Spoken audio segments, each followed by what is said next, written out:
I absolutely love these conversations because I get to learn so much, and I could literally just sit here and just let you carry on because I could listen to this all day. And I think the most important bit, or the bit that I really value is hearing, for argument's sake, that there's art from a time almost parallel with the Vadu Kalukara changes then how you, or changes the popular historical narrative that a lot of us may hold, or kind of a very kind of one-dimensional view of history. And the example that I often use is, I was reading a Rajasthani Vakil report on Banda Singh Bahadur, and all of a sudden they start talking about this person called Ajit Singh, and they're like, yeah, there's this random dude, he's turned up, he's calling himself the Guru, he's called Ajit Singh, he's saying he's the son of Guru Gobind Singh Ji, and it turns out that Guru Gobind Singh Ji's wife, once she'd moved to Delhi, or once she went back to Delhi with by Nandlal, adopted a child and named him Ajit Singh. And the only reason that I find that so interesting is because if that was part of your kind of historical popular narrative, perhaps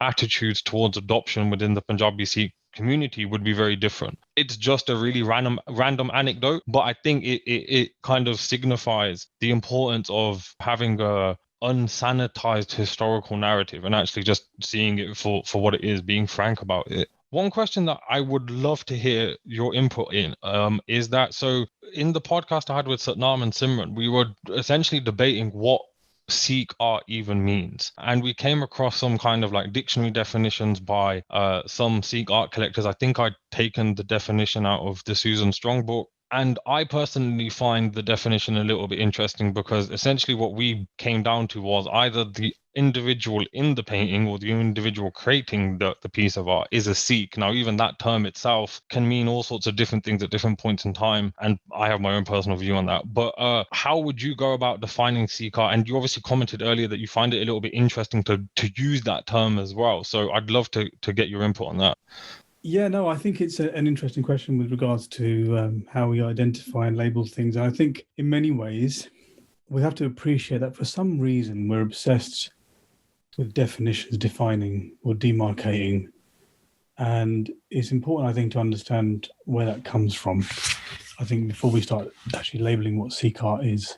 And I would say that for some reason we're conditioned to, from a place of insecurity, to have to label it and belong to something and separate ourselves from something.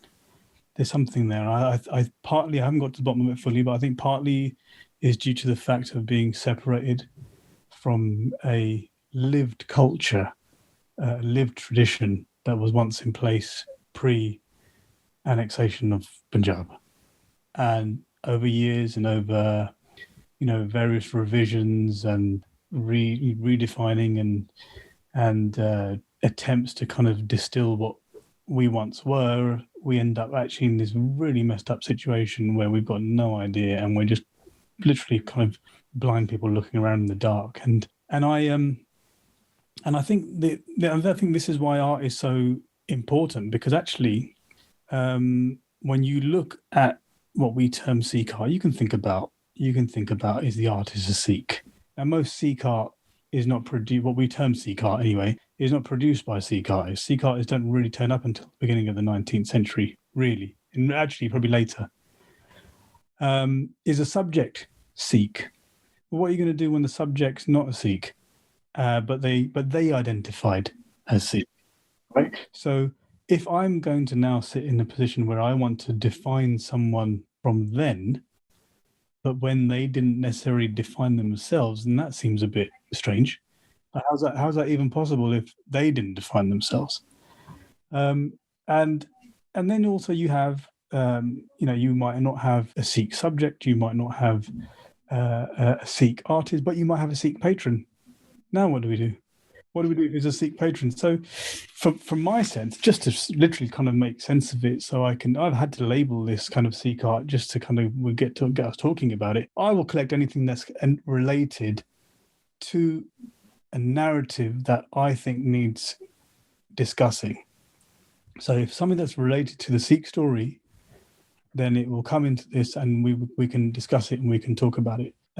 So I think that's kind of, you can look at it in various ways. But I mean, let me think about it. I'll give you a little story. I mentioned to you, my an interesting relationship with my dad. Now he was like I said, he's clean shaven, very much into philosophy and stuff. There I am. I've never had my hair cut, so he's got a boy who's got a little jura growing up, and people used to look at us funny. And my dad, he said to me once, I never ever understood this I never understood for a long while. But he said to me once, he said, look, he said, I'm a Sikh of Guru Nanak. He said, I can't be a Khalsa of Guru Gobind Singh. He said, that's not in me. He said, I can't be a Khalsa of Guru Gobind Singh, but he said, but I feel like a Sikh of Guru Nanak. And I kind of struggled with that for a while, because I thought you couldn't be one without being the other, or it had to be his ultimate goal to become a Khalsa of Guru Gobind Singh, otherwise he was failing, or just couldn't come to terms with it, particularly as he didn't look like. But that's how he felt, that's how he defined himself. And that's what we learn when we look at Sikh art, or any kind of art that looks back, is we realize that this umbrella, this notion, this label of Sikh is vague, is odd. It didn't exist, yet we're trying to make it exist. So you're never going to get there. And you've got this all-inclusive, very fluid spectrum that becomes apparent and is overwhelming.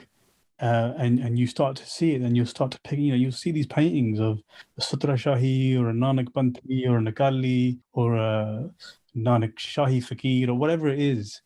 You get to see these interesting and wonderful people who are happy to coexist and were thinking beyond the labels.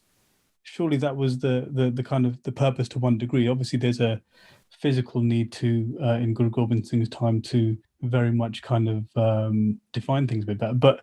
But yeah, so I think sorry, it's a very long-winded, vague answer. But I wouldn't like to put any kind of definition on it, if that's allowed.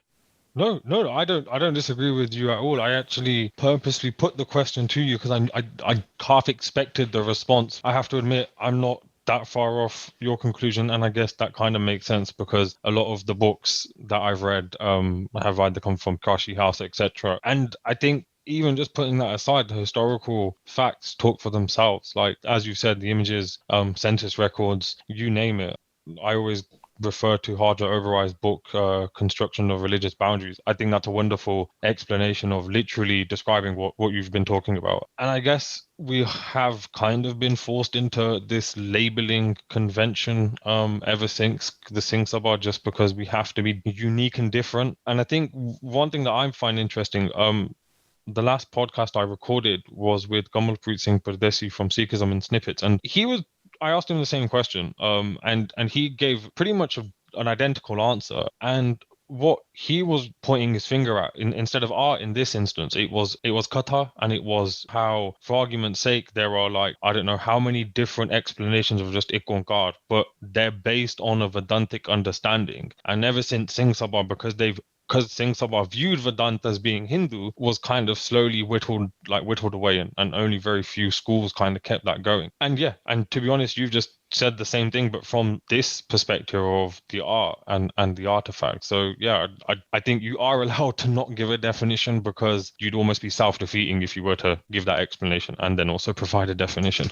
Sorry, no, I was going to say, just to add to that, I think in terms of kind of general principles, we all know that from and I'm very much just about fundamentals. Like I don't have the time to kind of get into the kind of nitty gritty, and the debates attached to kind of really getting deep into stuff. When I'm very much a 28 rule.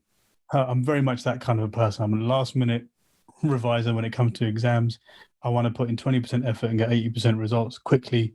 I haven't got time to waste. And I remember someone once saying to me when I was about 13, 14 years old, actually it's one of those camps, actually.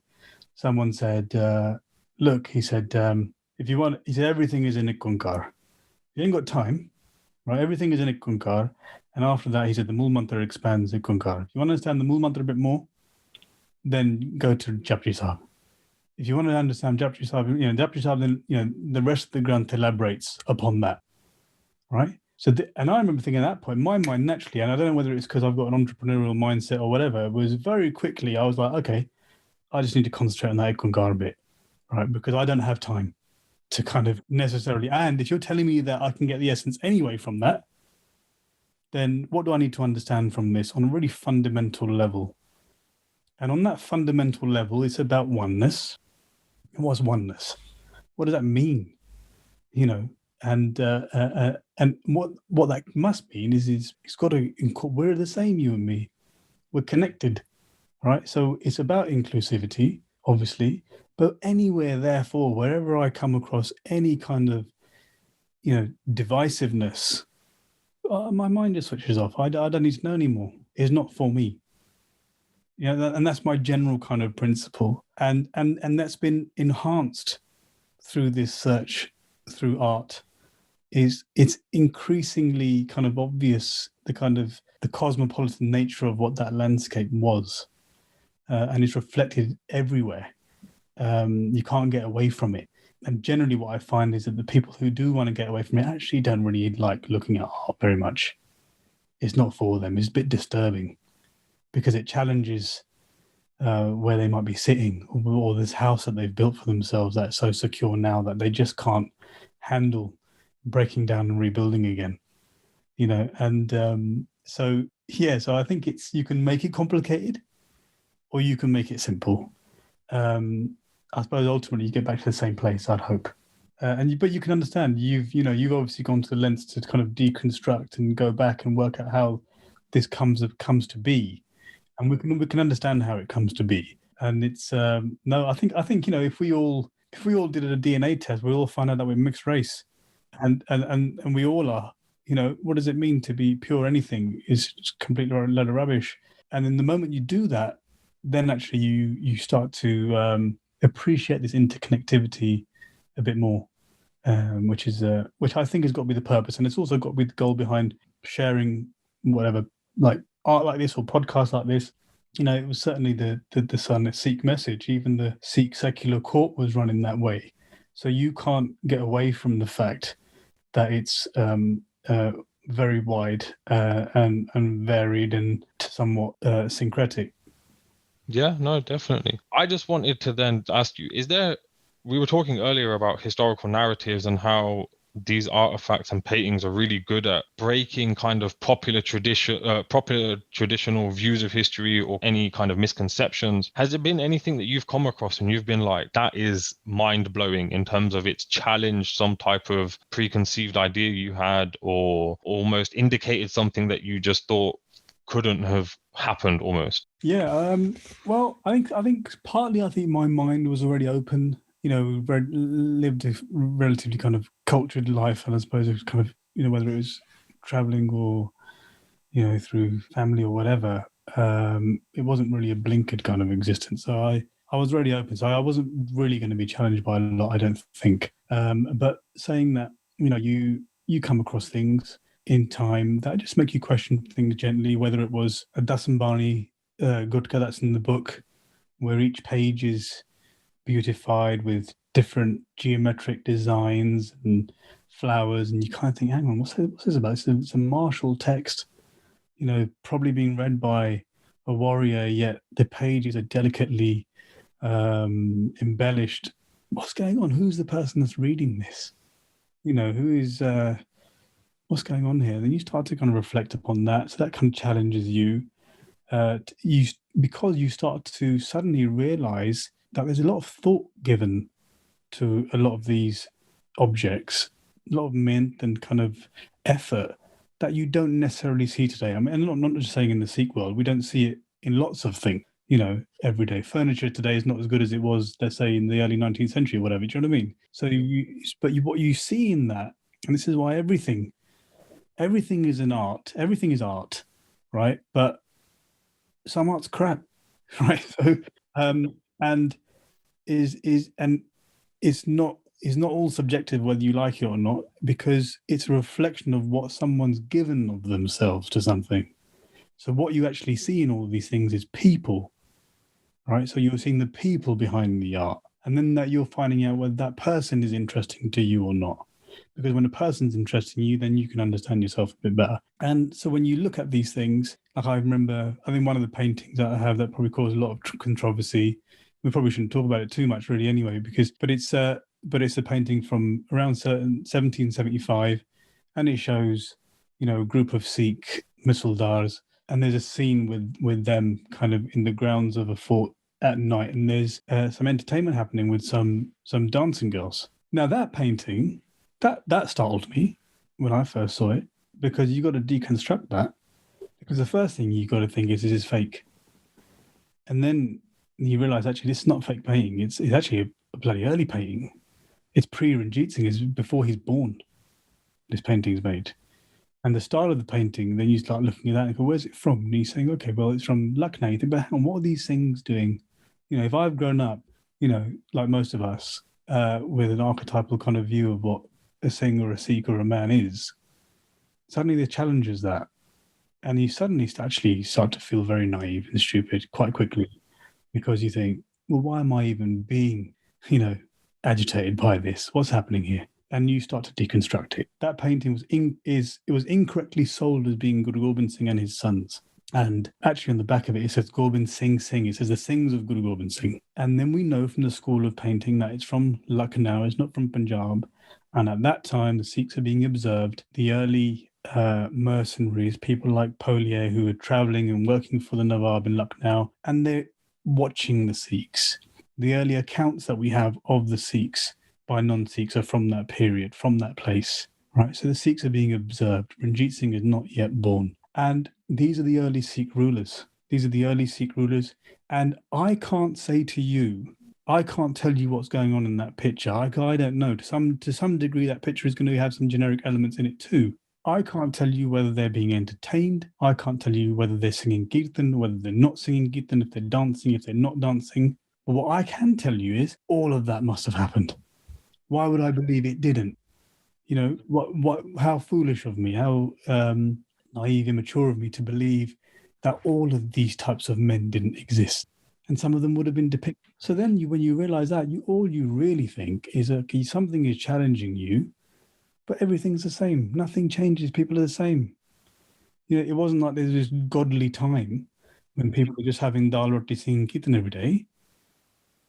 But I think that's the important bit that I really appreciate about these podcasts and talking to people like yourselves is there is a frank and real view of the past. So it's not about trying to sanitize it or clean it or make it fit a particular stereotype. It's kind of like, well, here is what I've found. Like, what do you think of it? My responsibility, let's say if I could collect privately and never share anything with anybody, right? Or I could do what I do, which is collect, try and research with the help of others and share so that we can have discussions. There's no agenda to push, right? There's just something, well, look, I found this. This is what it is. It was going to go undiscovered or whatever. We've got to talk about this now. And everything that we talk about, the spiritual world should reflect itself in the temporal physical world. We should see that day to day. And that's what we see. And suddenly we just see, I think you came up and I listened to a couple of your other podcasts where we've got to humanize, we've got to normalize some of these ideas, and so that, and then we'll start to feel more comfortable in ourselves. Then we won't have so many insecurities, and you can start to take down some of your fortifications, and then people can relax a little bit, And we can have conversations. One thing that I really appreciate with these podcasts is that it provides so much more nuance and information. So for argument's sake, knowing Dasam Singh Ramgarhia was employed by what was at the time the vizier, the Mughal vizier, that changes then the conversation when you're talking about, all right, can Sikhs or should Sikhs be part of the armed forces today? Well, hold on. Dasam Singh Ramgarhia, one of the most celebrated Misaldars in all of history, technically fought for the Mughal army. On top of that, Guru Gobind Singh Ji had Sikhs in Bahadur Shah's army before Maharaj passed away. There's a hukumnama where he's asking them to send him a gold coin. So yeah, I think having this nuance and really actually appreciating history and the facts for what they are help then have more healthier conversations. And as you were saying, remove those fortifications and actually just communicate with one another. I think the time's come really that I think we've got to keep. I think we've got to generally. We just got to move on. Like we've got to not entertain too much topics that we think have been dealt with, and we just got to move on. And some people, thankfully, just won't come with you on that journey. and they just need to be left where they are, because we've got other things to do. And the simple fact that within a few decades of Guru Gobind Singh's death, Sikhs are killing Sikhs. These missiles are fighting each other. It doesn't take long. It doesn't take long for that to happen. It's not all just one band of happy-go-lucky, Singhs doing Kirtan in the forest. Like, this is real life, and this is just how. And it wasn't like it went bad 200 years after. It went bad straight away, and during the times of the Gurus, obviously. So this has existed from the first day.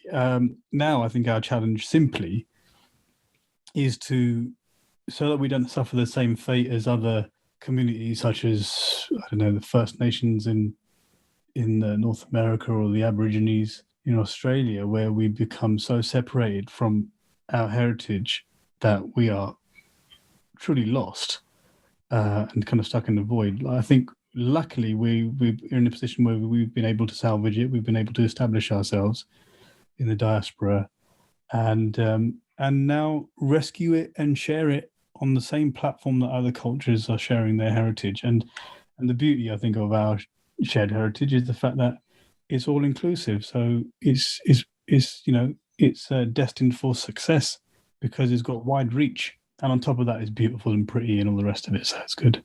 Just a quick one. So I've noticed that there are a hell of a lot of more questions left. What I was going to suggest is perhaps break this into, and then the rest of it, because it's basically all related to items in the collection, I reckon it'd be better off doing that separately. Yeah, no worries. That sounds good. Yeah. So, okay. So the last two questions then, these are just because I think they're probably the most important and for me the most interesting. So the first one is, when I was flicking through the Empire book, I think I came across what you were talking about earlier, which was the Dasam Granth manuscript. Only reason I'm bringing this up is because there's always, well, for me, there's no debate, but for other people, there's sometimes a debate about Dasam Granth and its authenticity and all the rest of it.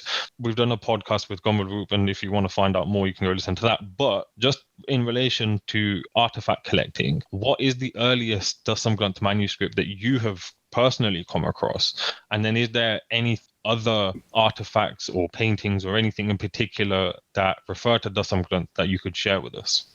So I heard that podcast. I thought it was very good and highly informative. And I'm not a scholar in terms of manuscripts. I've recently acquired a Dasam Granth manuscript, a complete one, which I'm need to actually, is one of the next things to start researching. So I actually have a Dasam Granth manuscript. I also have the Dasam Granth Gutka that you've seen in the book. That's not dated, sadly, so I can't actually tell you what the earliest one that I've come across is. And to be honest with you, I haven't delved into it too much, so I'm sorry about that.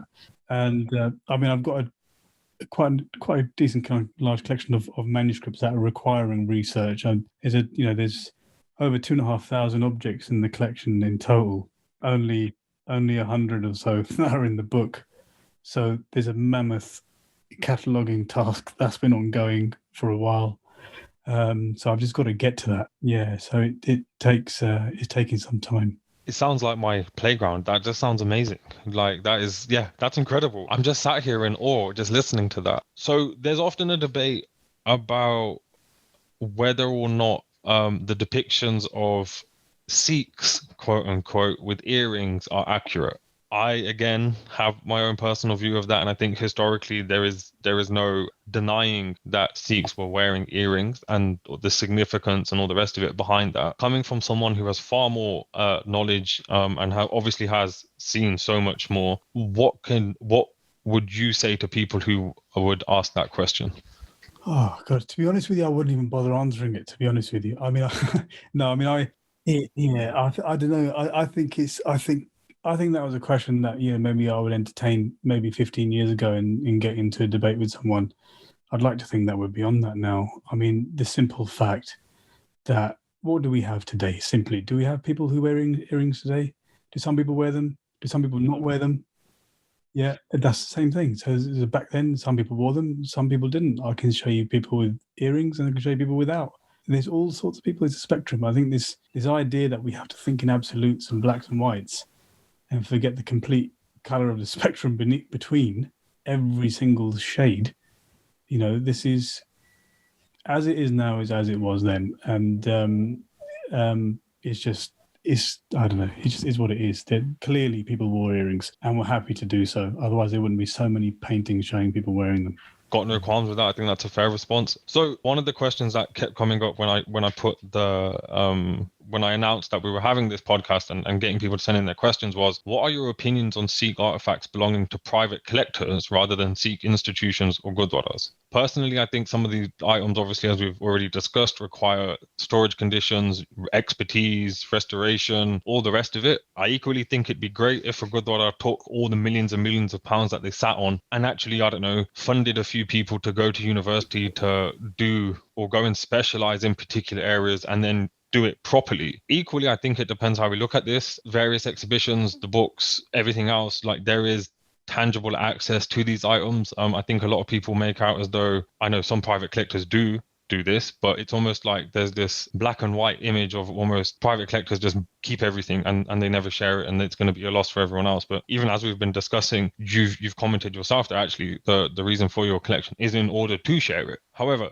coming from someone like yourself in the position you're in, and obviously with the background that you've got in this field, I can understand how it's a natural question as well. Not all private collectors are the same, and I imagine that not all Gurdwaras are the same. Ultimately, our interest collectively, I think, should be in initially, acquiring these artifacts so that we can research them, preserve them, and that preservation obviously has to be attached to sharing them. So whoever is doing that, for me, it makes no difference. So whether it's a private individual or whether it's a Gurdwara, it doesn't make a difference. What I would say, however, is that in my view, I think there's a danger with attaching some of these types of artifacts to a religious institution, given that this line between what is religious or cultural heritage, particularly for Sikhs, we're not very good at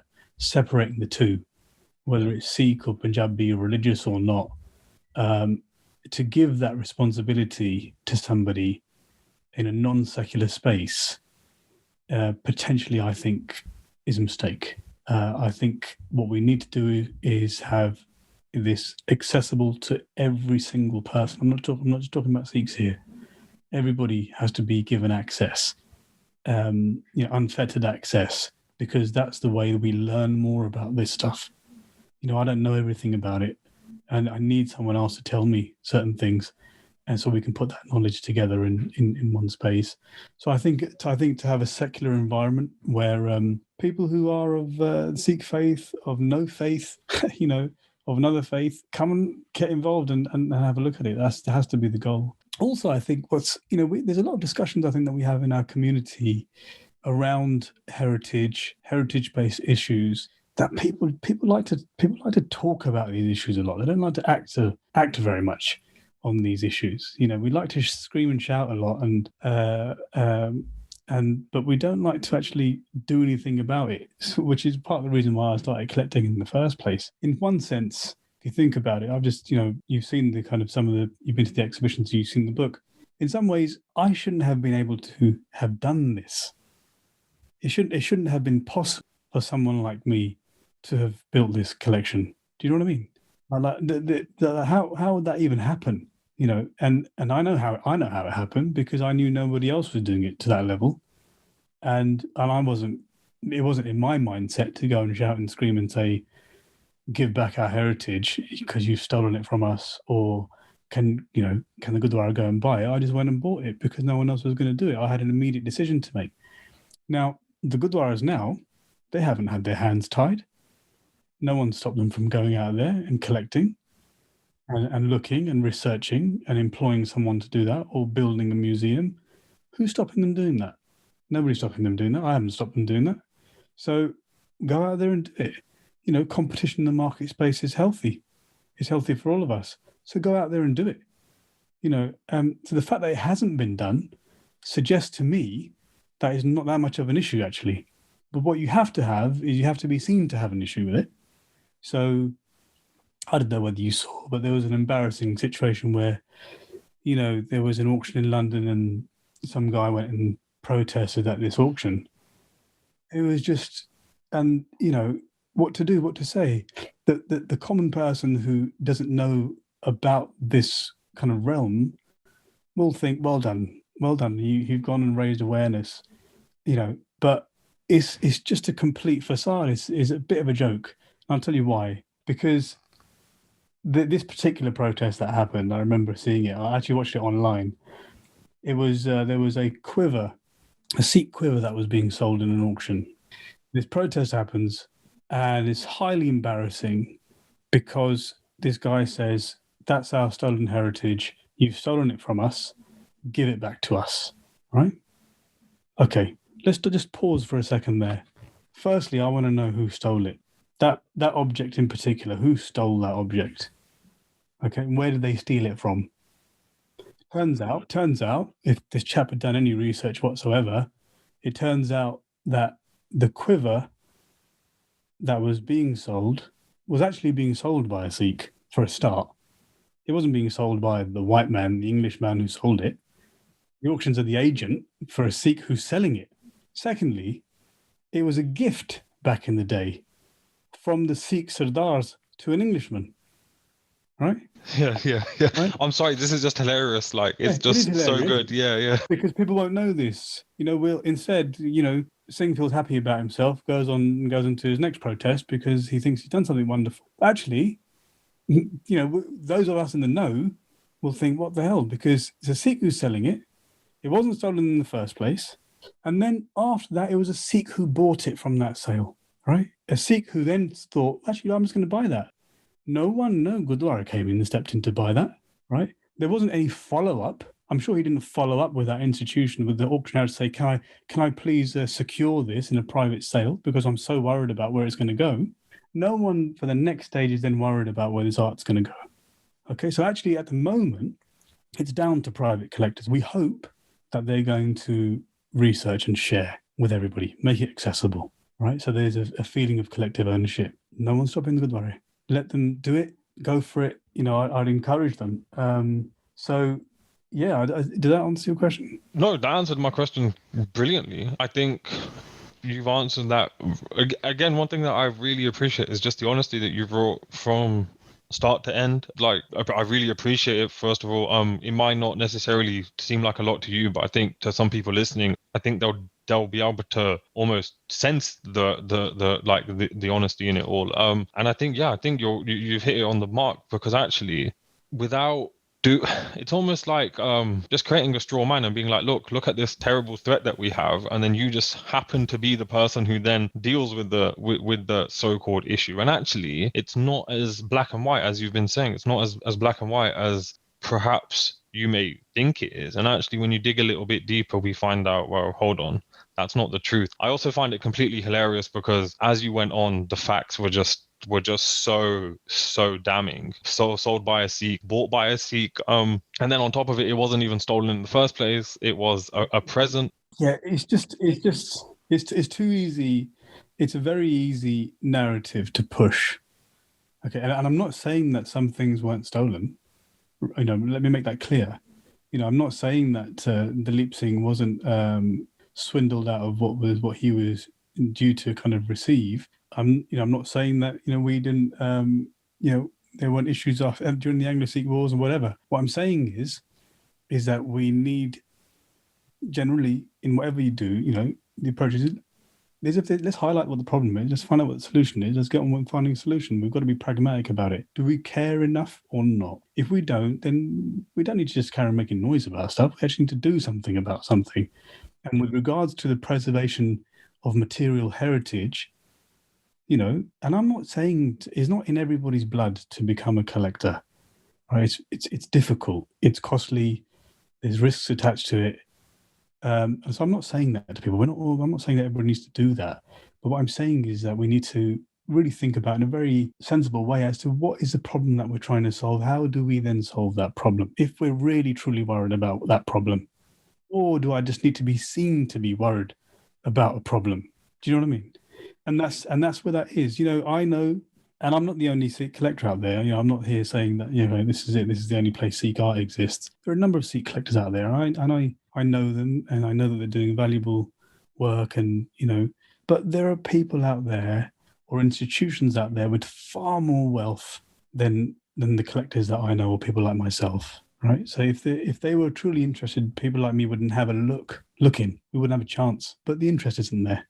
And that's just the fact of it. I also think a lot of it is actually just in response. So what I mean by that is I think a lot of it is just because, for argument's sake, people like yourself are actually doing something. Everyone's like, what? Someone else has done something before, like I could do it, for argument's sake, or whatever the case might be. And I think it's like, oh, I need to now be seen like I'm also doing something. Whereas I would, I guess, to paraphrase it, I think a lot of the noise that is made is just hollow, and actually everyone else who's doing something about it is being disturbed by that slight interference. And no, I think that's absolutely fair. I'm going to keep the rest of the questions for next time because they're all in relation to like particular items, etc. And I think that would work well as like a bit on its own. I've genuinely really enjoyed the conversation. The last couple of hours have like completely thrown by. I just wanted to double check, is there anything in particular that you just wanted to comment on or to include or anything like that? No, I think that's good. I think we've had a natural flow, and I'm grateful. Thanks a lot. Yeah, genuinely, like, thank you so much. No worries. I appreciate it, and likewise, I appreciate the sincerity and all the hard work that you're putting in. You've now reached the end of episode 11 of the Soch podcast with this episode's guest, Davinder Singh Toor. If you want to support the podcast, check out our Patreon page. Otherwise, make sure to subscribe to our channel on YouTube.